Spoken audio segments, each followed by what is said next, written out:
The River Bride. They used to say in the village, never fall in love with a man who comes from the water. The elders passed this warning from generation to generation. No one could say exactly where the tale began, only that the river had taken people before.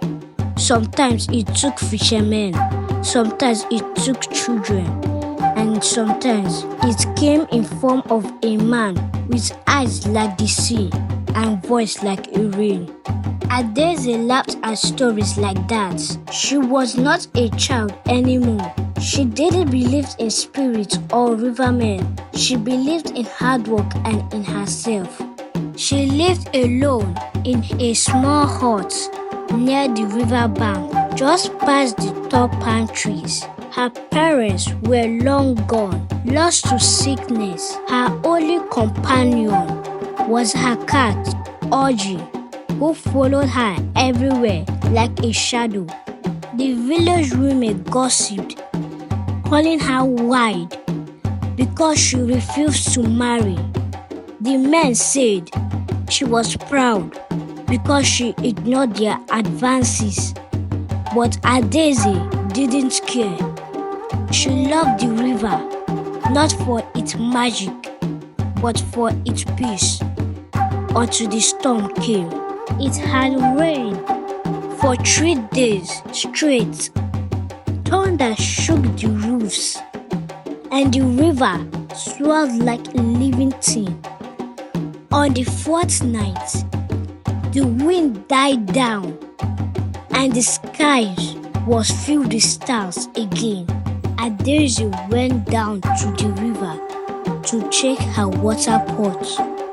That's when she saw him, a man lying face down on the muddy bank, soaked and still. She rushed to him, heart pounding. He was breathing barely. She pulled him up and dragged him into her hut, wrapping him in dry clothes.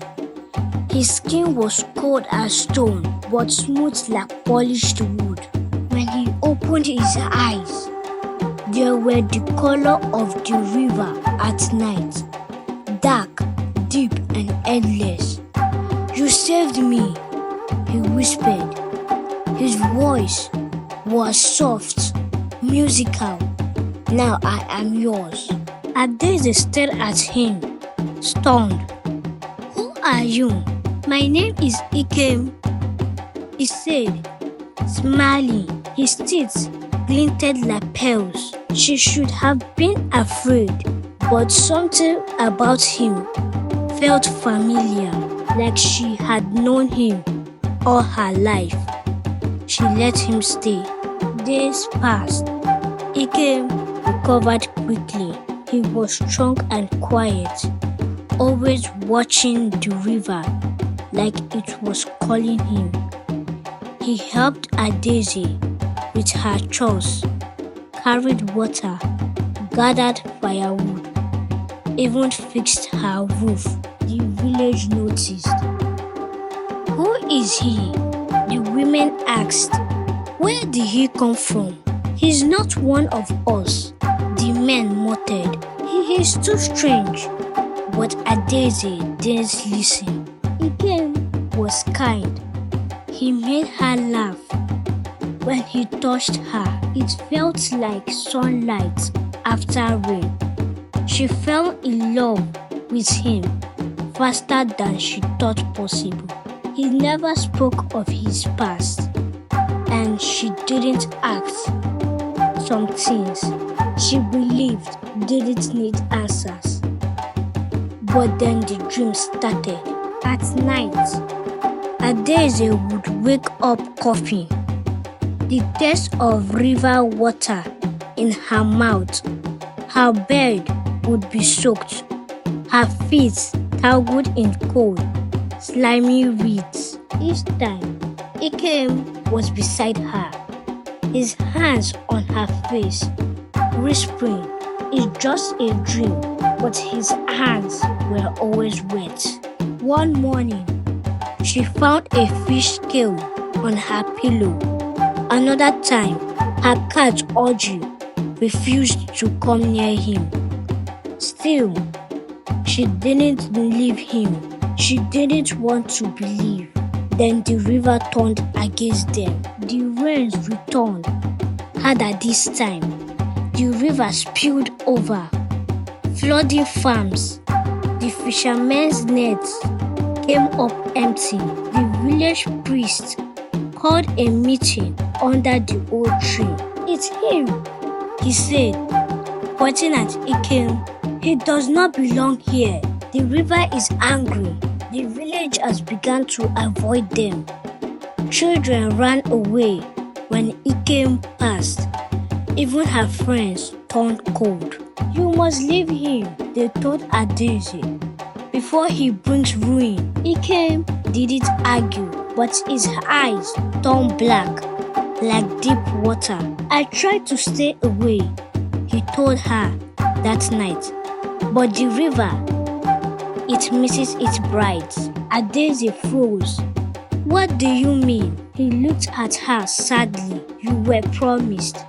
Long ago, Adaeze's grandmother had made a deal with the river to save her own child from drowning. She promised her first granddaughter to the water spirit. The river never forgets.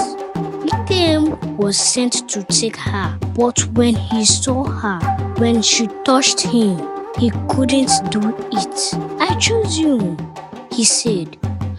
But the river doesn't care about love. It wants what it was promised. Now the river was punishing them all. The flood would not stop. The land would drown. Or Adaeze must go with Ikem into the water forever. Adaeze cried, "There must be another way. If I don't take you," Ikem said, "I will fade, and the village will pay." "What if I choose you?" she whispered. "But I stay on land." Ikem laughed bitterly. "The river doesn't bargain." Adaeze took his face in her hands. "Then we will cheat." At dawn, they fled in a small canoe. The sky was grey, and the river raged behind them. Waves rose like hands, trying to pull them under. Adaeze rowed with all her strength, her palms bleeding, her arms trembling.